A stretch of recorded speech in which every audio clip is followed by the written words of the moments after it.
Ay, hacía ya un par de semanas que no hablaba yo con José Miguel Sí, Sánchez. Le he echado de sí, menos. mucho, normal, es lógico, es lógico. Claro. Él produce adicción. Es verdad. Además, con esa ¿Cómo serie. sois? No, pero José Miguel es verdad. Además, en estas últimas semanas estamos repasando esos poderes de los niños que vamos perdiendo según vamos creciendo. Y claro, yo ya Mm. tengo ganas de saber cuál es el siguiente. Entonces, pues bueno, escuchando la sintonía he dicho. Bueno, pues es que hace ya como 2 o 3 semanas que no hablo con él. Así que, hola, te he echado de menos. Qué bonito. De verdad, ¿cómo sois? Os agradezco muchísimo todo lo que decís y yo no sé si te va a gustar mucho el de hoy, Lidia, Uy, ¿por porque qué? hoy vamos a trabajar en el miedo a asumir riesgos, algo que se da mucho en los adultos y que en los niños no, todo lo contrario, los que hemos tenido niños pequeños había que pararles porque en su afán por conocer el mundo asumían todo tipo de riesgos. ¿Quién no ha visto esa imagen de un niño yendo todo curioso a meter los dedos en un enchufe o Mm. a tratar de subir a coger una sartén que está a una altura? De hecho, la mayoría de los accidentes se producen entre los 2 y los 4 años en niños cuando ya empiezan a andar y empiezan bueno, pues a tratar de tocarlo todo, de cogerlo todo, porque no tienen ese miedo a asumir riesgos, es todo lo contrario, son un poco más kamikazes. Mm. Es verdad. Pero me quiero quedar con la parte positiva, es decir, ellos van a vivir la experiencia, no trabajan desde el miedo, cosa que de adultos sí que acabamos trabajando más tiempo desde el miedo que realmente desde la posibilidad, desde la Claro. posibilidad. Pero eso será porque al asumir esos riesgos al principio es porque no se tiene conocimiento de las consecuencias, ¿no? De asumir esos riesgos. Después se va aprendiendo y es el por si acaso pasa esto, pues me quedo aquí. Ya, ya, pero fíjate, yo siempre me he preguntado cuando alguien dice por si acaso, yo siempre me he preguntado y le he preguntado a la persona, ¿qué te pierdes? ¿Qué te pierdes en ese por si acaso?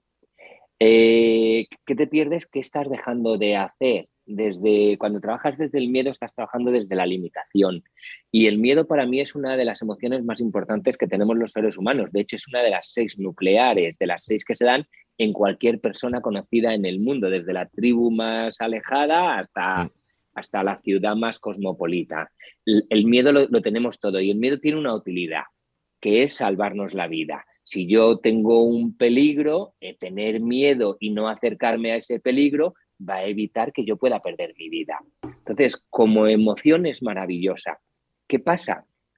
Que nos la hemos llevado a lugares que no toca. Y entonces, de repente, tenemos miedo a cosas que no deberíamos tener. Pues se me ocurre miedo al ridículo, miedo al fracaso, miedo a no ser suficiente, miedo al qué dirán. Y así podríamos hacer una retaíla Mm. de miedos que aparecen en nuestro día a día. ¿Para qué nos sirven? Absolutamente para nada. ¿Qué sí hacen? Lo que sí hacen esos miedos es limitarnos como seres humanos y no permitirnos alcanzar todo aquello que sí somos capaces de alcanzar si le ponemos el esfuerzo. Claro, al tener el miedo, ya el esfuerzo no es una posibilidad. Claro. Claro, claro, claro, muy bien, no, me parece fabuloso lo que estás diciendo. De todos modos, es tan liberador, y os lo digo por propia experiencia, cuando estás aterrorizado y puedes pasar el umbral de ese miedo y que desaparezca, porque el miedo es muy cobarde. Una vez que le enfrentas, generalmente ¡pam!, se desaparece. Es que hay varios estudios que hablan exactamente de lo que acabas de decir.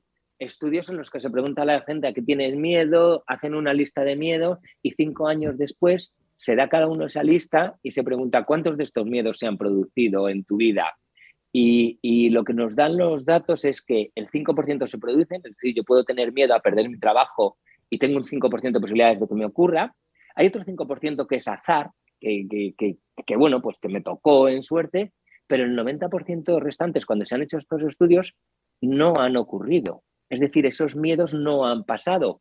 Por lo tanto, ¿qué sí han hecho? Te han limitado, porque claro, cuando tú vas con miedo a algo, yo lo pongo mucho, es como si fueras como con un ancla, ¿no? Entonces vas arrastrando un ancla o Mm.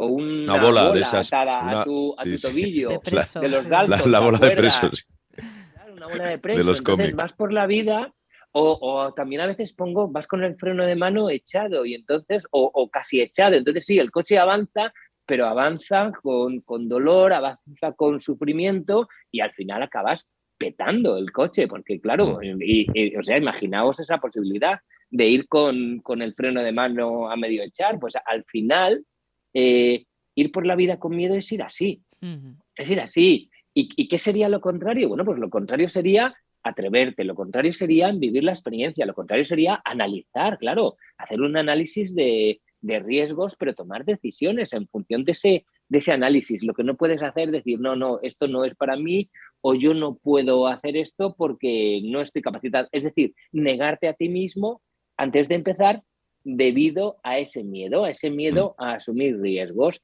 Pues yo creo que la vida es una maravilla vivirla, pero vivirla a tope, porque solo tenemos una. Entonces, claro, ir con el miedo te frena, y te frena tanto que no te permite. Y mira, una de las razones, según os lo estoy contando, una de las razones principales que yo me encuentro cuando la gente tiene miedo a asumir riesgos es la incertidumbre. Y me dicen, ya, José Miguel, pero es que esto es incierto, Y digo, ya, claro, es que si la vida fuera cierta, si tuviéramos todas las certezas, imaginaos qué vida más aburrida tendríamos. Si ya supiéramos todo lo que nos va a pasar, todo lo que vamos a vivir en nuestra vida, porque estuviera escrito y de vez en cuando le echara un vistazo, sería una vida aburridísima.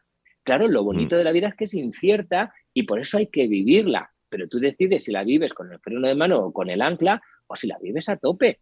Y a tope no quiere decir ir de kamikaze como van los niños. A tope quiere decir que el miedo no entra en la ecuación, entra un análisis, entra pues el saber qué conocimientos o qué capacidades tienes, cuáles necesitas para cualquier cosa que vayas a emprender, saber que te puedes equivocar y que va a haber un aprendizaje de esa equivocación, etcétera, etcétera. Pero quitar el miedo de la ecuación, porque además el miedo es irracional. Mientras que cuando tomamos decisiones o cuando asumimos riesgos, debemos hacerlo desde la parte racional, desde entender lo que ponemos y entender lo que nos pide la situación hacia la que vamos. Claro. Analizar, ¿no? Es el primer paso, entonces, para perder ese miedo a asumir riesgos y para, pues eso, analizar, saber consecuencias, pues eso, y asumir esos riesgos después que al final, pues que eso, que es que compensa. Sí, justamente eso que decíamos, al final el miedo es algo irracional. El miedo es algo irracional, con lo cual en cuanto lo pasas por la racionalidad, le estás quitando su máxima potencia.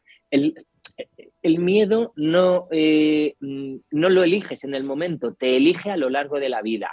La única manera de quitarte esa parte inconsciente, esa parte irracional, es tú eligiendo algo diferente. Elegir no tener miedo. Exacto. Y eso es algo posible y eso te lo tienes que decir y la mejor manera es analizar la situación y sobre todo analizarte a ti. Eso ¿Qué es, pones tú para conseguir llegar a lo que quieres conseguir? Ser racional. Yo a partir de este instante decido no tener miedo. Claro, voy que a cumplir con ese principio. Querido José Miguel, como siempre, muchísimas gracias. Nosotros no te tememos, te amamos.